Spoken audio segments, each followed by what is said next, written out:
Bismillahirrahmanirrahim. Assalamualaikum warahmatullahi wabarakatuh. Adik-adik mahasiswa yang mengambil mata kuliah manajemen treasury, pada pertemuan kita kali ini, yaitu pada pertemuan kelima, kita akan membahas tentang penentuan harga atau pricing pada industri perbankan. Jadi penentuan harga atau pricing ini adalah salah satu strategi yang diperlukan oleh suatu bank untuk menentukan tingkat suku bunga pinjaman yang akan diberikan kepada masyarakat yang membutuhkan dana, atau dalam hal ini disebut sebagai nasabah lending ya. Langsung saja di sini ada beberapa pembahasan, ada beberapa hal yang akan kita bahas. Yang pertama adalah apa yang dimaksud dengan penentuan harga. Nah, di sini definisi dari penentuan harga itu seperti apa. Kemudian yang selanjutnya, apa tujuan penentuan harga atau pricing pada industri perbankan. Jadi dengan adanya pricing atau penentuan harga, ini apa yang diinginkan oleh suatu bank. Kemudian yang selanjutnya adalah apa saja biaya produk dalam industri perbankan. Jadi ketika suatu bank itu akan meluncurkan atau mengeluarkan produk, apa saja biaya-biaya yang diperlukan oleh bank tersebut untuk mengeluarkan produk yang nantinya akan digunakan oleh masyarakat umum. Kemudian selanjutnya adalah apa saja faktor-faktor yang mempengaruhi penentuan harga. Kemudian yang terakhir adalah apa saja komponen penentu harga. Jadi harga akhir dalam hal ini adalah tingkat suku bunga pinjaman yang akan dibebankan kepada nasabah lending. Itu bagaimana terbentuknya, apa saja yang membentuk tingkat suku bunga pinjaman tersebut. Kemudian yang pertama ya, langsung saja kita masuk ke definisi dari penentuan harga. Jadi secara umum penentuan harga ini adalah strategi yang dilakukan oleh perusahaan dalam memberikan harga produk berupa barang maupun jasa dengan melibatkan berbagai komponen biaya dan komponen selain biaya. Jadi penentuan harga atau pricing itu sebenarnya adalah suatu hal yang umum dilakukan oleh suatu perusahaan, baik itu perusahaan yang mengeluarkan barang maupun perusahaan yang memproduksi jasa. Termasuk dalam hal ini adalah industri perbankan. Nah, dalam industri perbankan, penentuan harga terhadap produk pembiayaan dan kredit. Jadi di sini produk dari bank itu adalah pembiayaan yang akan disalurkan kepada nasabah lending dan kredit ya. Berkaitan erat dengan tingkat suku bunga yang ditetapkan oleh Bank Indonesia sebagai suku bunga acuan. Jadi tingkat suku bunga yang dikeluarkan oleh Bank Indonesia itu sebenarnya adalah salah satu referensi bank dalam dalam menentukan tingkat suku bunga pinjaman yang nantinya akan diberikan kepada nasabah lending. Seperti itu. Kemudian tujuan dari penentuan harga, di sini ada beberapa tujuan dari aktivitas penentuan harga yang dilakukan oleh bank. Di antaranya adalah maximize profit. Di sini adalah untuk untuk memaksimalkan keuntungan yang diperoleh bank. Kemudian survival reason. Survival reason-nya adalah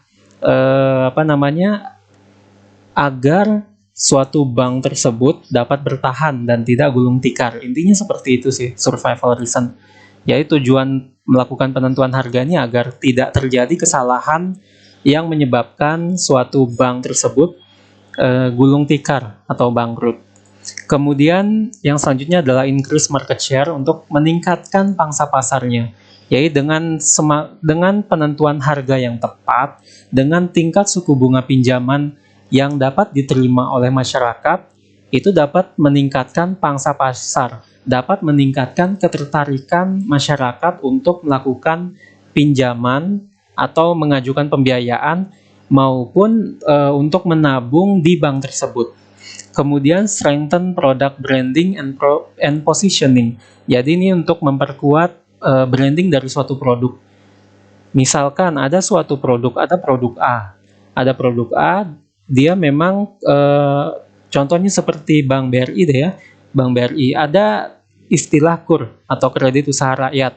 Nah, di situ kan tingkat suku bunga pinjaman yang diberikan atau yang dibebankan kepada nasabah yang membutuhkan dana atau nasabah lending itu kan lebih kecil daripada bank-bank yang lainnya.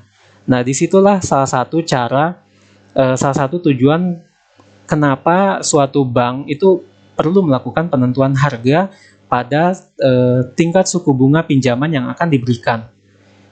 KUR itu atau kredit usaha rakyat yang ada di Bank BRI itu sudah menjadi salah satu branding yang produk yang sudah terbrand dengan baik di benak masyarakat.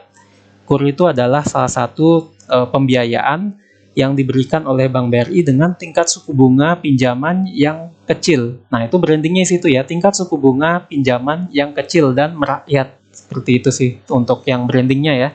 Kemudian anticipate competition, jadi mengantisipasi kalau nantinya ada kompetisi. Jadi kompetisi di sini maksudnya adalah dikhawatirkan nanti akan ada persaingan dengan bank-bank yang lainnya. Kemudian biaya produk dalam industri perbankan di sini ada dua. Yang pertama dari bank syariah, yang kedua dari bank konvensional. Kalau di bank syariah itu nisbah bagi hasil.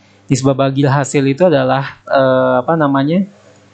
biaya yang akan dihasilkan ketika nasabah melakukan akad dalam bentuk syirkah. Nah, syirkah ini adalah dalam bentuk mudorobah, akad mudorobah ataupun musyarakah dengan dengan bank. Kira-kira hampir sama dengan funding rates di bank konvensional. Nisbah bagi hasil ini adalah tingkat keuntungan yang dijanjikan kepada nasabah yang menabung atau melakukan deposit di bank syariah. Sementara kalau funding rates itu adalah tingkat suku bunga simpanan yang dijanjikan oleh bank konvensional untuk diberikan kepada nasabah pada bank konvensional. Sementara margin murabahah dan fee ijarah dan lending rates ini hampir sama juga. Margin murabahah dan fee ijarah itu adalah tingkat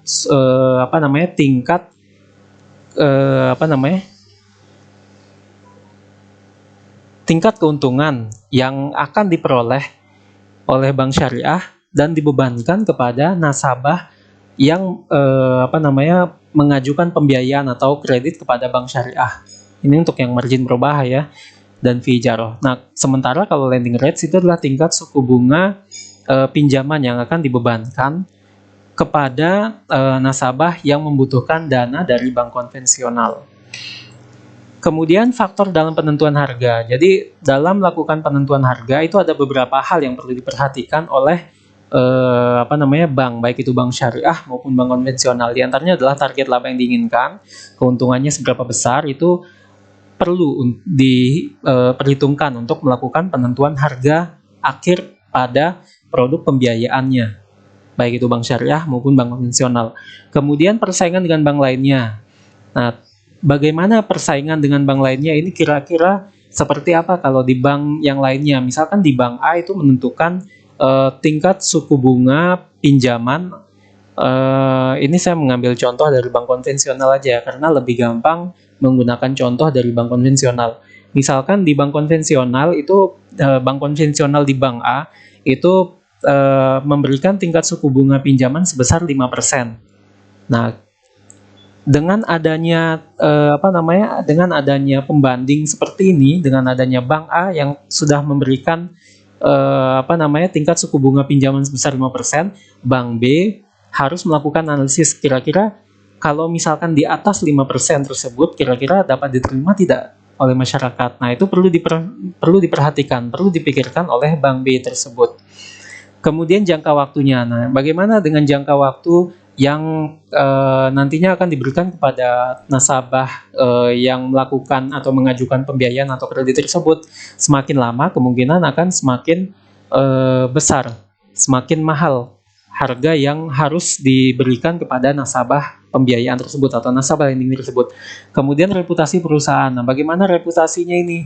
Reputasi dari baik itu dari perusahaan yang meminjam, misalkan ini yang melakukan pembiayaan itu adalah perusahaan, maupun reputasi dari perusahaan dalam konteks ini adalah perbankannya. Bagaimana reputasi dari bank tersebut? Semakin baik reputasi bank tersebut di kalangan masyarakat, maka kalau misalkan dia menentukan tingkat suku bunga pinjaman di atas rata-rata, kemungkinan masih dapat diterima. Nah, itu perlu dilakukan analisis oleh pihak manajemen bank. Kemudian kualitas jaminannya. Nah, kualitas jaminannya seperti apa nih? Kualitas jaminan dari nasabah yang mengajukan pembiayaan tersebut seperti apa? Semakin baik seperti apa? Kemudian kalau ternyata jelek, ternyata kualitas jaminannya kurang baik, seperti apa? Nanti penentuan harganya itu seperti apa? Nanti untuk harga akhirnya itu sebenarnya bisa istilahnya dinegosiasikan ya antara nasabah peminjam atau nasabah lending dengan bank dengan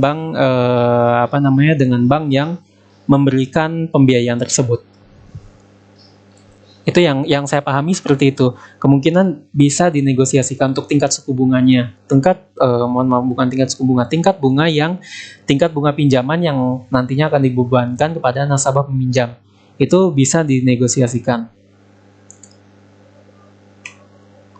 Kemudian di sini ada beberapa komponen penentu harga.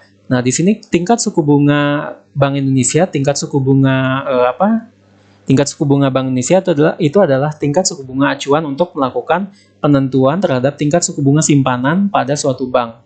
Nah, di sini bisa dilihat ya, di sini ada bank funding rate, kemudian di sini ada bank lending rate. Nah, di sini untuk menghasilkan bank lending rate ini diperlukan ada beberapa komponen yang diperlukan untuk melakukan penentuan bank lending rate atau tingkat suku bunga pinjaman dari suatu bank tersebut.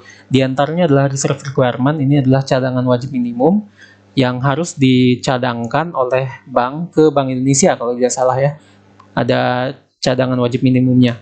Kemudian profit target, ini keuntungan yang diharapkan oleh bank. Kemudian operational cost itu adalah biaya operasional seperti gaji pegawai, itu adalah operational cost juga.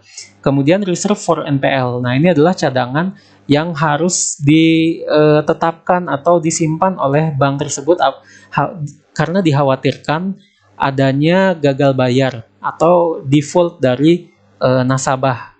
Nah, di situ ada kemungkinan nasabah juga akan melakukan gagal bayar ya, tidak dapat ditagih, sehingga otomatis bank harus mencatatkan kerugian pada laporan keuangannya. Kemudian yang terakhir adalah income tax. Income tax ini adalah pajak penghasilan, pajak terhadap bunga yang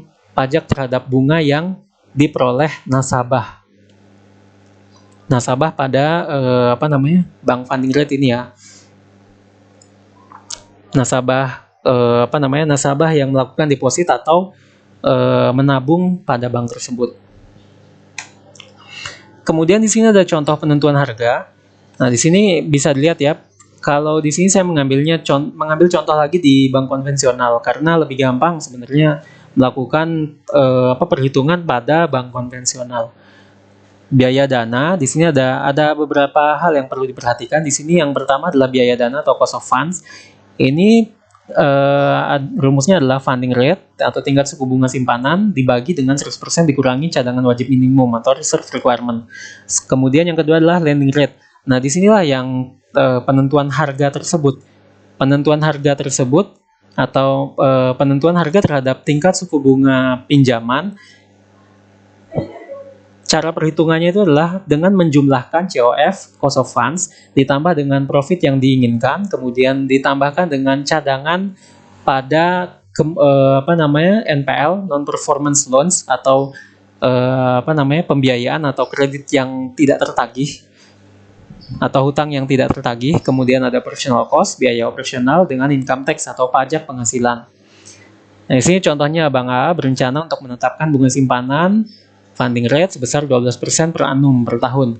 Total biaya operasional atau operational cost-nya adalah 5%, cadangan risiko, kredit macet, dan isi reserve for NPL-nya 2%, laba yang diinginkan, ini adalah 3%, cadangan wajib minimum ditetapkan oleh pemerintah. Nah, cadangan wajib minimum ini ditetapkan bukan oleh bank, tapi oleh pemerintah, dalam hal ini adalah oleh Bank Indonesia, sebesar 5%.